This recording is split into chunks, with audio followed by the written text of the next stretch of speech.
what a lonely, empty day. I know. I'll film a video for my fans. I better get out this camera and try to open it, because it takes a long time for the shutter to open, as I have to open it manually, for my camera is broken. But never fear, I have a camera of great might in my hand that will record it eventually.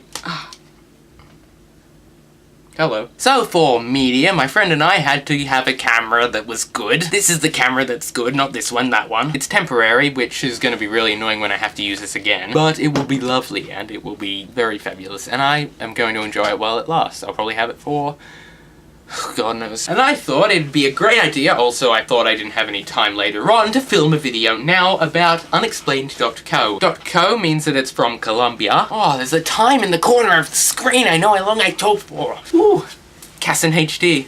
Okay, that's enough of that. Can't go back to a bad camera after this. One of the featured articles that I found upon first discovering this website, published on July 22nd, so it's very recent, is Snowden reveals UFO documents. The link is in the description. I'm just going to make an observation of it, so I'll paraphrase what this article is about as best I can, with including some of my favourite lines from it. Edward Snowden, a leaker of NSA surveillance documents, was granted asylum on a Friday. I assume it was very lovely. With safe harbours in sight, Snowden was willing to share shocking and world-shattering exclusive secret government secrets with the Internet Chronicle. He suggests that the government doesn't know what to do about UFOs, so they dismiss all the cases, say it's balloons, we're balloons, so forth. And as it turns out, the most credible and inexplicable sightings are of vehicles that have been spotted leaving the sea floor at hydrothermal vents and directly entering solar orbit. Because ballistic missile tracking systems and deep-sea sonar are kept as state secrets, scientists don't have access to data about these objects. Oh no! However, most of the contractors at DARPA are sure that there is a species more intelligent than Homo sapiens living in the mantle of the Earth. Probably my favourite bit out of all of this is the argument that it makes sense if you think about it. Wait, I don't believe this at all. Hold on, I'll think about it. Wait, it makes perfect sense! Oh, thank you! Because that is the only place where conditions have been more or less stable for billions of years. They've also been stable in other places that are not Earth. This is silly. Extremophiles may live at different temperatures than us, but they have been able to thrive and develop intelligence at a seemingly accelerated rate. But then it goes on to say that that's not true, so I don't know what they're arguing here. Snowden claims that the president receives daily briefings about their activities. Analysts believe their technology to be so far advanced that we stand little chance of survival in any potential war. Well, the more you know. I'll think twice next time I try to engage war with aliens. The general sentiment is that we are but ants from their perspective. Their perspective is inside the Earth, of course. So there is little chance they would emphasize or attempt to communicate with us. And the current contingency plan is to detonate nuclear weapons in deep caverns to sting the foe. We have no hope of destroying in hopes it would discourage further attacks. See, I don't quite understand the metaphor that we're ants to them. I don't often engage in war with ants. I mean, I'm not proud of it, but I have killed ants before, and it didn't seem like that much to me. Of course it does now. Ants are very important parts of society. And what if they're trying to make peace and we just try to blow up all their tunnels to the surface? Presuming they have tunnels, of course, or they're going through the ocean. We'll just blow up the ocean. Critics may allege that what the 30-year-old former NSA and CIA contractor can state with authority about our ultra-terrestrial neighbours is already well known. By who? When has anyone ever reported having an alien spacecraft lift out of the water from a vent that we probably can't even see if they're in the mantle of the Earth? But the ground-penetrating radar, or GPR scans, which the Internet Chronicle has shared and confirmed with sources within the intelligence community,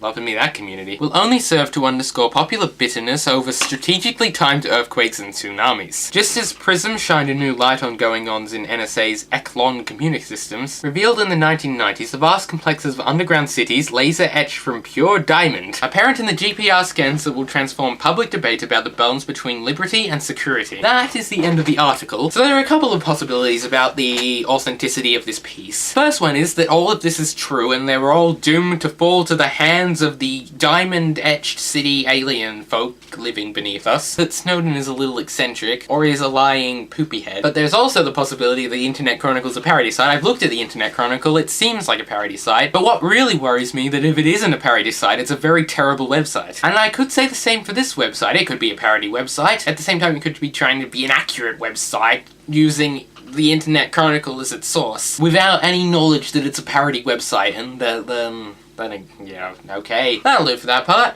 Okay, next bit.